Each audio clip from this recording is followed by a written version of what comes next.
형태를 바꾸기 위해서는요, 보여줘야 돼요. 이전 파동만큼의 힘 이상을. 이전에 박스권 안에 있던 움직임이 여기가 1이라고 치면 1대 이상 강한 돌파가 나와주고 거래량까지 받쳐주니까 이후에 좋은 퍼포먼스가 이렇게 나와지는 겁니다. 많은 분들이 추세선 자체를 알고는 있지만 제대로 활용하는 법을 놓치고 있어서 이미 강의에 있는 내용이긴 한데요. 제 유튜브 구독자분들을 위해서 초보자분들도 쉽게 매매에 적용할 수 있는 추세선 사용법에 대해서 얘기해 보도록 하겠습니다. 일단 차트에는 두 가지 선이 있어요. 하나는 지지선, 저항선, 그리고 이제 추세선인데 이거를 생각보다 많이들 헷갈려 하시더라고요. 차이는 간단해요. 지지 저항은 수평으로 긋는 선, 추세선은 사선으로 이렇게 긋는 선입니다. 사실 선만 좀 잘 그려도 차트 흐름이 보이거든요. 지금이 상승인지 하락인지 횡보인지 대부분 구분을 할 수 있다는 거죠. 그래서 전혀 어렵게 접근할 필요가 없다. 자, 그러면 이제 그걸 어떻게 그어야 되냐? 둘 다 기준은 똑같아요. 바로 파동의 변곡점을 기준으로 그리는데, 즉 꼭지 기준으로 그리는 거겠죠. 이렇게 도구 툴을 보시면 여기서 두 번째 칸을 눌러주시면 추세 도구에서 라인에서 추세선 보이시죠? 이걸 선택해 주시면 됩니다. 클릭해 주시고 고점과 고점을 연결하거나 저점과 저점을 연결하면 끝입니다. 그러니까 이제 점 두 개만 연결해도 추세선은 완성이 돼요. 왜 이렇게 연결을 하냐? 흐름을 볼 수 있기 때문에. 이제 이렇게 그었으면 어떻게 흐름을 읽느냐? 지금 가격이 여기 안에서 놀고 있죠. 여기 안에서 놀고 있던 흐름이 미치든 위든 이탈하려는 흐름이 나오면 지금의 흐름을 바꾸려는 흐름이 발생할 수 있겠다, 이렇게 해석을 해보는 겁니다. 왜냐하면 저점이 계속해서 낮아지고 있는 상태가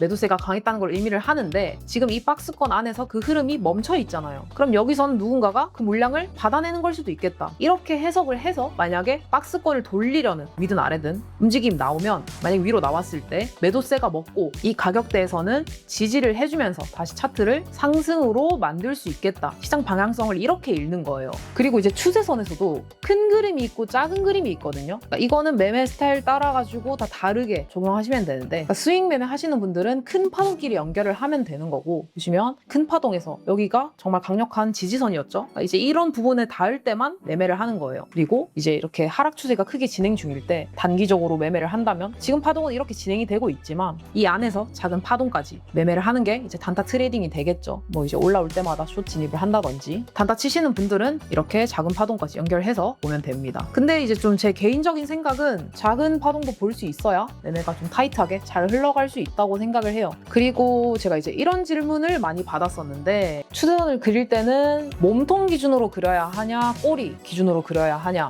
추세선 그릴 때 뭘 먼저 유효하게 봐야 되나, 이걸 많이들 물어보셨거든요. 제가 드리고 싶은 말은 정답은 없습니다. 그리고 좀 대충 그어도 돼요. 차로 잰 듯이 정말 정확하게 잰다고 한들, 꼬리 같은 경우는 정말 얼마 안 되는 거래량으로 순간적으로 누가 매수를 확 긁거나 하면 위에 꼬리가 생기는 거고, 손절을 누군가가 시장가로 밀어버리면 순간적으로 아래로 꼬리가 팍 그려지는 거거든요. 예시로 설명하면 좋을 것 같은 게, 이제 빗썸에서는 하락이나 상승 그 알람 기능이 있어요. 10% 이상 미만으로 이제 움직이면 알람이 뜨는 그거 활성화해 놓은 기능이 있는데, 가끔씩 어떤 종목이 막 갑자기 뭐 50% 떨어졌다가 100% 올랐다가 막 알람이 울려가지고 후다닥 들어가는데, 이제 예를 들면 엑시 같은 거 이런 거죠. 근데 이제 이런 거 봤는데 꼬리만 달리고 다시 원래 가격으로 원상복구된 거 본 적이 있는 분들이 있을 거예요. 그러니까 꼬리 같은 경우는 이 캔들을 만드는데 실제로 얼마가 들었는지 수치를 정확하게 봐야 됩니다. 근데 봤는데 얼마 안 되는 돈이에요.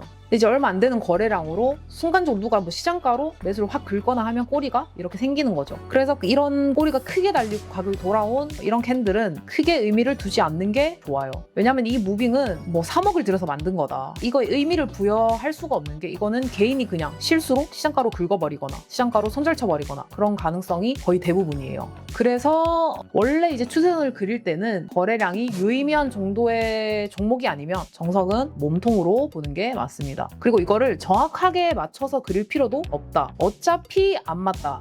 우리는 차트 흐름만 보면 된다. 조금 벗어나는 거에 너무 집착할 필요가 없다라는 얘기를 드리고 싶네요. 그럼 이제 지지 저항이 매매하는데 왜 중요한가? 이것도 사실 비슷한 건데, 이것도 변곡점을 기준으로 그리기 때문이거든요. 이제 아까 도구 툴에서 두 번째 들어가서 여섯 번째 보시면 수평선이라고 있어요. 이 수평선을 선택해 주시고 원하는 구간에 놓고 마우스를 클릭해 주시면 됩니다. 이런 그려졌죠. 이런 수평선은 어디다가 긋느냐? 가격이 올라갔다가 꺾인 자리, 가격이 여기 내려갔다가 반등한 자리, 여기가 겹치죠 지금. 이런 구간에서는 매도와 매수가 가장 치열하게 싸우는데, 이게 시간이 지나서 다시 그 가격이 오면 여기서 지지를 받거나 여기서 저항을 받는 경우가 많아요. 포인트는 한두 번이 아니고 두 번, 세 번, 여러 번 부딪힌 가격일수록 훨씬 강력한 지지, 저항이 만들어집니다. 여기서도 여러 번 오랫동안 지지를 해줬죠. 그래서 차트를 보면 가장 먼저 여러 번 반응했던 가격부터 찾는 연습을 들이시는 게 제일 중요합니다. 그럼 이제 추세는 언제 바뀌는 걸까요? 이게 오늘 핵심이 되는 부분일 것 같은데, 이제 많은 분들이 추세를 돌파하면 이제 상승 추세다 이렇게 생각하시는 분들이 많아요. 근데 그것도 기준점이 있습니다. 추세를 바꾸기 위해서는요, 보여줘야 돼요.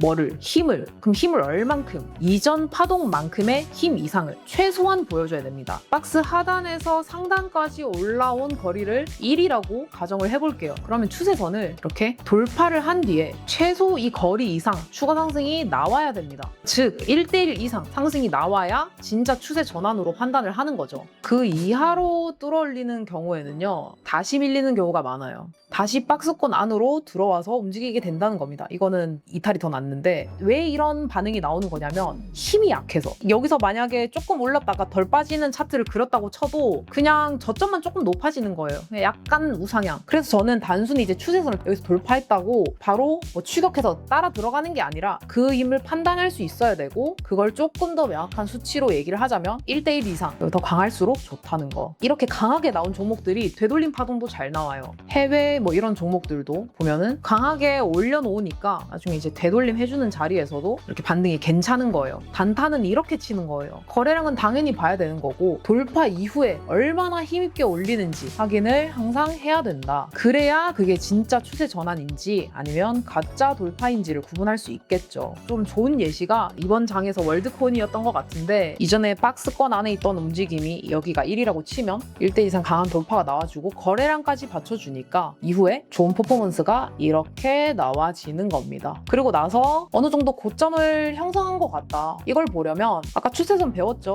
이때까지 따라 올라가던 저점과 저점, 탁 올라가던 차트에다가 선을 그으면 돼요. 어디서 저점과 저점을 연결해보는 겁니다. 이렇게 여기 저점과 여기 저점을 연결하면 되겠죠. 그리고 이탈이 나기 시작하고 나서부터는 이제 차익 실현, 조정이 나올 수 있다. 실제로도 이렇게 조정이 나왔죠. 대부분의 상승 추세에서는 공통점이 있어요. 고점이 이렇게 높아지면 저점도 이렇게 같이 높아지고, 고점이 낮아지면 저점도 같이 낮아지면서 어떻게 된다? 하락 추세가 된다. 이 흐름만 이해해도 차트 보는 눈이 좋아질 겁니다. 자, 그럼 이제 실제 매매에 어떻게 적용을 할까? 리플로 예시를 한번 들어볼게요.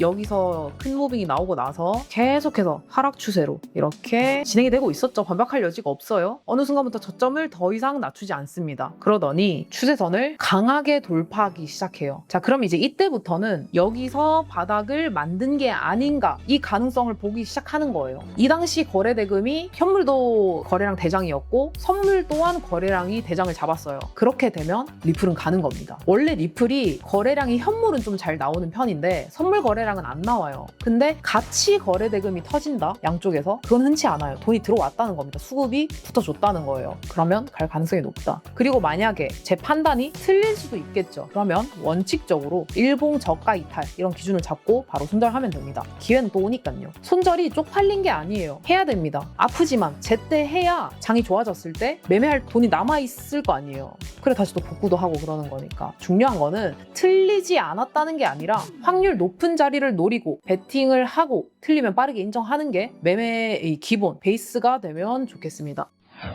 자, 오늘은 차트 흐름을 볼 수 있는 추세선에 대해서 설명해봤는데요. 지지 저항은 가격을 보는 선, 추세선은 흐름을 보는 선, 그리고 이것만 제대로 그려도 지금 내 타점이 괜찮은 타점인지 아니면 좋지 못한 타점인지 훨씬 쉽게 보이기 시작할 것입니다. 오늘 영상이 도움되셨으면 더 핵심적인 내용은 펜딩에서 무료로 볼 수 있게 오픈해두었습니다. 펜딩에서 차돌 넥스트 웨이브 검색하시고 상단 필독 포스트에 무료 강의 모아보기를 고정해놨는데요. 거기에 제 6년차 트레이딩 노하우가 업로드되어 있습니다. 무료로 보실 수 있고, 매매 방향을 못 잡겠고 어떻게 해도 수익이 잘 안 난다, 실전 승률을 확 올리고 싶은 분들은 꼭 들어가서 무료로 확인해보세요. 실전에서 바로 써먹을 수 있는 핵심만 쉽고 정확하게 담았습니다. 앞으로 매매에 도움되는 내용을 계속 알려드리겠습니다. 알려드릴게요. 팔로우 해두시면 무조건 이득이라는 거. 영상 유익하셨다면 구독, 좋아요도 꼭 부탁드리겠습니다. 감사합니다.